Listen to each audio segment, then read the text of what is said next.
شروع اللہ کے نام سے جو بڑا مہربان اور نہایت رحم فرمانے والا ہے۔ حضرت ابن ابی ملیکہ سے روایت ہے کہ امہات المومنین میں سے حضرت عائشہ رضی اللہ تعالی عنہ جب کوئی ایسی بات سنتی جس کو سمجھ نہ پاتی تو دوبارہ اس کو معلوم کرتی تاکہ سمجھ لیں۔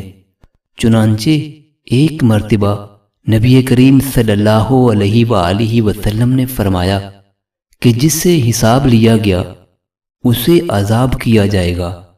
عائشہ رضی اللہ تعالی عنہ فرماتی ہیں کہ یہ سن کر میں نے کہا کہ کیا اللہ نے یہ نہیں فرمایا کہ عنقریب اس سے آسان حساب لیا جائے گا؟ رسول اللہ صلی اللہ علیہ وآلہ وسلم نے فرمایا کہ یہ صرف اللہ کے دربار میں پیشی کا ذکر ہے، لیکن جس کے حساب میں جانچ پڑتال کی گئی سمجھو وہ غارت ہو گیا۔ نبی کریم صلی اللہ علیہ وآلہ وسلم کے سامنے ایک شخص کا ذکر آیا کہ وہ صبح تک پڑا سوتا رہا اور فرض نماز کے لیے بھی نہیں اٹھا۔ اس پر آپ صلی اللہ علیہ وآلہ وسلم نے فرمایا کہ شیطان نے اس کے کان میں پیشاب کر دیا ہے۔